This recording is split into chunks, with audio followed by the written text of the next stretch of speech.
Você acha que conhece a história do maior ícone da paz, mas o que aconteceu a portas fechadas no final da vida dele vai congelar o seu sangue. O homem que derrubou um regime brutal foi lentamente destruído por segredos, traições e um corpo que já não resistia mais. E se eu te disser que a verdadeira causa da queda dele nunca foi contada nas aulas de história? Nelson Mandela não nasceu como mito estampados em camisetas e moedas. Ele era um jovem advogado rebelde no coração da África do Sul. Um homem de carne e osso que viu seu povo ser massacrado por um sistema cruel chamado apartheid.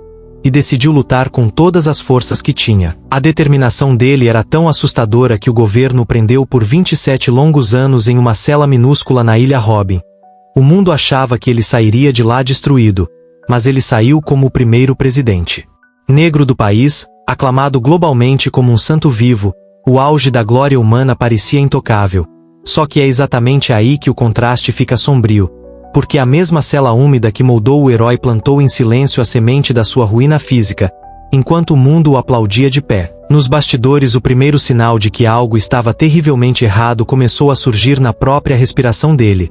E o homem que suportou a prisão mais famosa do planeta começou a ser consumido por dentro, longe dos holofotes.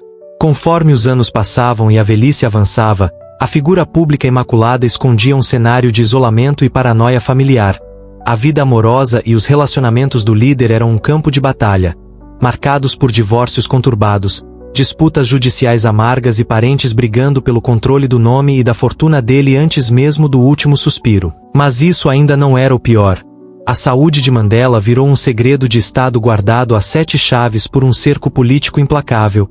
Ele já não conseguia falar sem dor, infecções pulmonares graves e recorrentes o levavam ao hospital em segredo no meio da noite.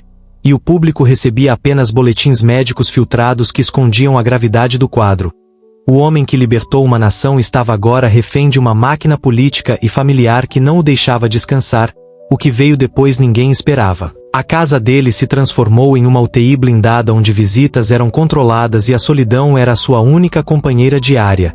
E é aqui que a história começa a ficar perturbadora, porque enquanto a mídia vendia a imagem de um repouso sereno, os pulmões dele estavam se transformando em pedra devido aos anos respirando poeira de calcário nas pedreiras do cativeiro, um fantasma do passado cobrando sua conta final. No dia 5 de dezembro de 2013, o coração do gigante finalmente parou aos 95 anos.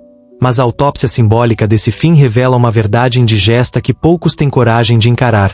A causa oficial da morte apontou para uma infecção respiratória recorrente e falência múltipla de órgãos. Mas o laudo real gravado no corpo dele mostrava cicatrizes profundas de uma tuberculose não tratada adequadamente na prisão, combinada com o dano irreversível que a poeira tóxica causou nos tecidos pulmonares ao longo de décadas. Em termos leigos, o sistema que tentou calá-lo nos anos 60 foi o mesmo que garantiu sua morte lenta 50 anos depois. No fim, o maior líder da história recente morreu sufocado pelas próprias memórias físicas da dor, cercado por luxo e fama, mas absolutamente sozinho em sua própria batalha biológica. Isso nos faz pensar sobre como o mundo devora seus próprios heróis, exigindo deles perfeição e força inabalável, enquanto ignora o custo psicológico e físico de carregar o peso do mundo nas costas. Se você gosta de autópsias de vidas reais e dos bastidores sombrios que a história tenta esconder, segue o perfil agora mesmo porque a gente ainda tem muita história pesada e esquecida para dissecar juntos.